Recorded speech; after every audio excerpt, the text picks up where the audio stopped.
Hello friends, ഇന്ന് നമുക്ക് discuss ചെയ്യാനുള്ളത് തേർഡ് സെമിസ്റ്റർ ഫാം ഓർഗാനിക് കെമിസ്ട്രിയിൽ ഫാർമസിക്കൽ ഓർഗാനിക് കെമിസ്ട്രിയിലെ ഫിനോൾസ് എന്ന് പറഞ്ഞ യൂണിറ്റാണ് നമ്മൾ സ്റ്റാർട്ട് ചെയ്യാൻ പോകുന്നത്.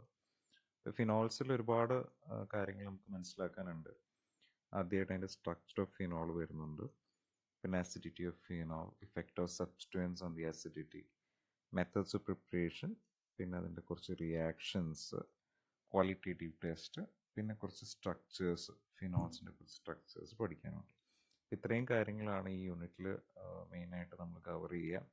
അപ്പോൾ അതിൽ കൂടുതലായിട്ട് യൂണിവേഴ്സിറ്റി എക്സാമിന് ക്വസ്റ്റ്യൻസ് വന്ന് കണ്ടിട്ടുള്ള ഒരു പോർഷനാണ് ആസിഡിറ്റി ഓഫ് ഫീനോൾ, പിന്നെ അതേപോലെ തന്നെ effect of substituents on the acidity of phenol. ഈ ഒരു ആസിഡിറ്റി ഓഫ് ഫീനോൾ, അതേപോലെ തന്നെ അമീൻസിൽ ബേസിറ്റി ഓഫ് അമീൻസ്, ഇത് രണ്ടും റിപ്പീറ്റഡ് ആയിട്ട് യൂണിവേഴ്സിറ്റി എക്സാമിൽ കാണുന്ന ഒരു ക്വസ്റ്റ്യൻ ആണ്. അപ്പോൾ ഇന്ന് നമ്മൾ ഈ ഒരു പോർഷനിൽ നിന്ന് നോക്കാൻ പോകുന്നത് ആസിഡിറ്റി ഓഫ് ഫിനോൾസിനെ കുറിച്ചാണ്. അപ്പോൾ നമ്മൾ അസിഡിറ്റി ഓഫ് ഫിനോൾസിലോട്ട് പോവാം. അപ്പോൾ ആസിഡ്സ് എന്താ നമുക്ക് എല്ലാവർക്കും അറിയാം. എന്താണ് ആസിഡ്? പ്രോട്ടോൺ ഡോണേഴ്സിനെയാണ് നമ്മൾ ഇൻ ടേംസ് ഓഫ് പ്രോട്ടോണിൻ്റെ കേസിലാണെങ്കിൽ ഒരു RH എന്ന് പറഞ്ഞൊരു മോളിക്യൂൾ ഉണ്ടെങ്കിൽ എച്ചിനെ കൊടുക്കുന്ന സംഭവം അല്ലേ, H+ റിലീസ് ചെയ്യുകയാണെങ്കിൽ it's called as the acidic character. In terms of acids electrons വേറെ നമുക്കറിയാം, ഇലക്ട്രോൺ പെയർ എക്സെട്ര ആണ്. But in terms of proton ആണെങ്കിൽ H+ ഡോണേഴ്സിനെയാണ് ആസിഡ് എന്ന് വിളിക്കുക അല്ലേ. അപ്പോൾ ഫിനോൾസിൻ്റെ പ്രത്യേകത എന്തായിരിക്കും? White shows an acidic character because it can release H+ ions. ഇനി എന്താണ് ഫിനോൾ എന്നുള്ളത് നമുക്ക് എല്ലാവർക്കും അറിയാം. ബെൻസീനിലോട്ടൊരു OH ഗ്രൂപ്പ് അറ്റാച്ച് ചെയ്ത് കിടക്കുന്നതിനെയാണ് നമ്മൾ ഫിനോൾ എന്ന് വിളിക്കുക. അപ്പോൾ ഈ ഒരു OHലുള്ള ഹൈഡ്രജനെ റിലീസ് ചെയ്യാൻ സാധിക്കും ഫിനോൾസിന്, എളുപ്പം ഹൈഡ്രജൻ റിലീസ് ചെയ്യാൻ സാധിക്കും. അതുകൊണ്ടാണ് അതിനൊരു അസിഡിക് ബിഹേവിയർ ഫിനോൾസ് കാണിക്കുന്നത്. ഇനി സ്ട്രോങ് ആസിഡ് ആണെന്ന് ചോദിച്ചു കഴിഞ്ഞാൽ അല്ല.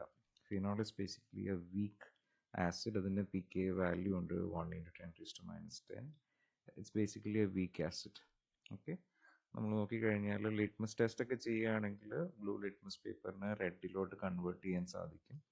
ഇനി അതേപോലെ തന്നെ സോഡിയം മെറ്റൽ അല്ലെങ്കിൽ ആൽക്കലി, വീക്കായിട്ടുള്ള സാധനങ്ങളുമായിട്ടല്ല, സോഡിയം മെറ്റൽ അല്ലെങ്കിൽ അക്വസ്, ആൽക്കലി ഹൈഡ്രോക്സൈഡ് അല്ലെങ്കിൽ പൊട്ടാസ്യം ഹൈഡ്രോക്സൈഡ്, സോഡിയം ഹൈഡ്രോക്സൈഡ്, അങ്ങനെയുള്ള സാധനങ്ങൾ വെച്ചിട്ട് തന്നെ സോൾട്ട് ഫോം ചെയ്യാൻ സാധിക്കും ഫിനോൾസിന്.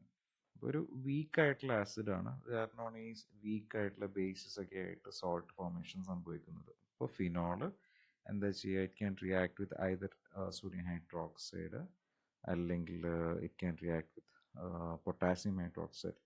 ഓക്കെ, അതായത് വീക്കായിട്ടുള്ള aqueous solution of sodium hydroxide അല്ലെങ്കിൽ aqueous solution of potassium hydroxide ആയിട്ട് റിയാക്ട് ചെയ്യാം. And it can form a salt. അതായത് ഫിനോക്സൈഡ്, സോഡിയം ഫിനോക്സൈഡ് എന്ന് പറയുന്ന ഒരു സോൾട്ടായിട്ട് അതിന് ഫോം ചെയ്യാൻ കഴിയും. Sodium phenoxide ഇതുണ്ടാകും. ഓക്കെ, അപ്പോൾ ഇതൊരു ബേസിക്കലി വീക്കായിട്ടുള്ള ഒരു ആസിഡാണെന്ന് നമ്മൾ പറയും. അപ്പോൾ അതേപോലെ തന്നെ സ്ട്രോങ് ആയിട്ടുള്ള എന്തെങ്കിലും ഒരു സാധനം വെച്ചിട്ട് റിയാക്ട് ചെയ്യാൻ നോക്കുകയാണെങ്കിൽ, ഫോർ എക്സാമ്പിൾ കാർബണേറ്റ്സ് അല്ലെങ്കിൽ ബൈകാർബണേറ്റ് കുറച്ചും കൂടി സ്ട്രോങ് ആയിട്ടുള്ള ആൾക്കാരാണ്.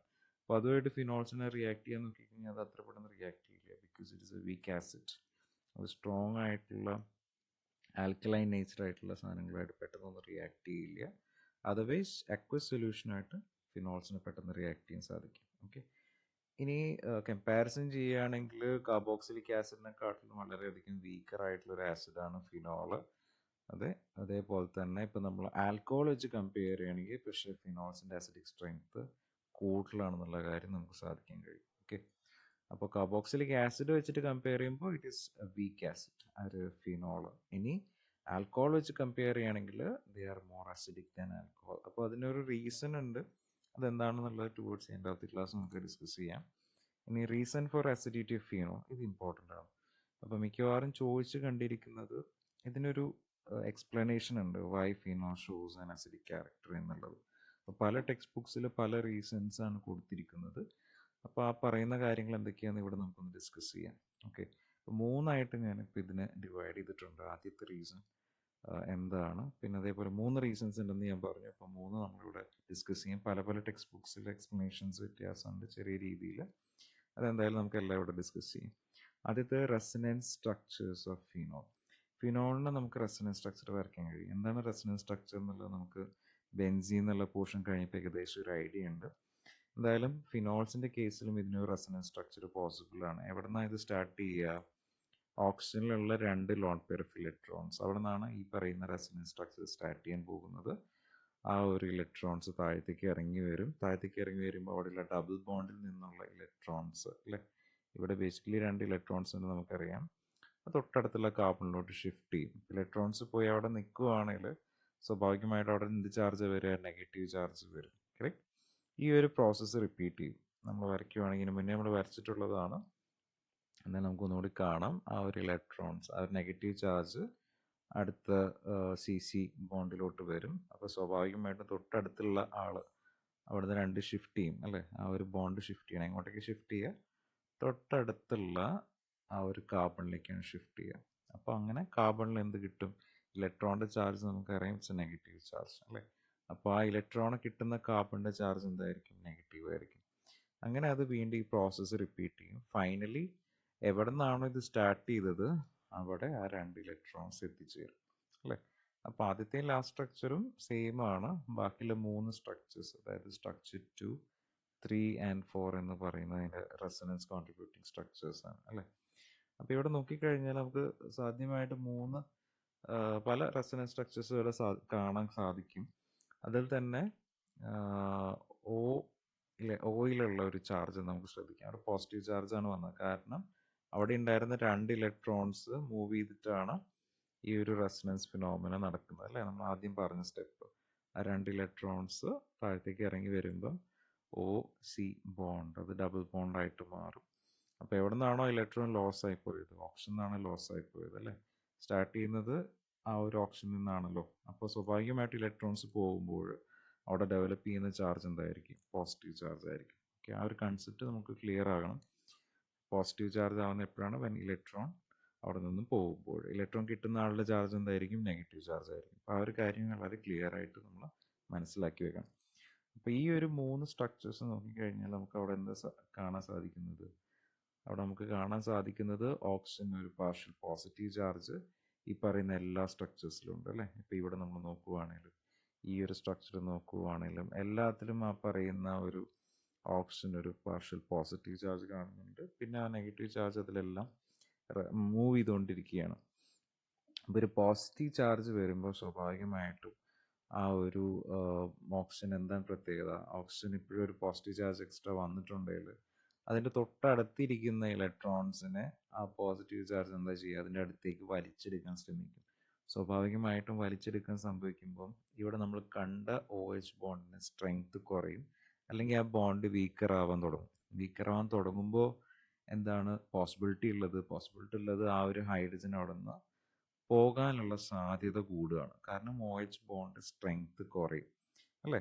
ഓക്സിജന് പോസിറ്റീവ് ചാർജ് വന്ന എന്തുകൊണ്ട് നമുക്കറിയാം, 3 സ്ട്രക്ചേഴ്സിലും പോസിറ്റീവ് ചാർജ് ഉണ്ട്. സ്വാഭാവികമായിട്ടും പോസിറ്റീവ് ചാർജിൻ്റെ ആ ഒരു ഇൻറ്റൻസിറ്റി റെസൊണൻസ് കോൺട്രിബ്യൂഷൻ കൂടുതലായതുകൊണ്ട് പോസിറ്റീവ് ചാർജ് ഓക്സിജനിൽ നിലനിൽക്കുന്നുണ്ട്. അപ്പോൾ അത് എന്താ ചെയ്യുക? തൊട്ടടുത്തുള്ള ബോണ്ടിൽ നിന്ന് ഇലക്ട്രോണ് വലിച്ചെടുക്കാൻ ശ്രമിക്കും.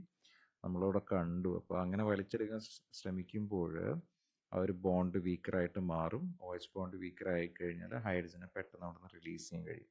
ഹൈഡ്രജനെ പെട്ടെന്ന് റിലീസ് ചെയ്യാൻ കഴിയുക എന്ന് പറയുമ്പോൾ സ്വാഭാവികമായിട്ട് നമ്മൾ മനസ്സിലാക്കേണ്ട ഒരു കാര്യം, അസിഡിക് ക്യാരക്ടറാണ് അവിടെ അത് കാണിക്കുന്നത് അല്ലേ. അസിഡിക് ക്യാരക്ടർ വരുന്നു.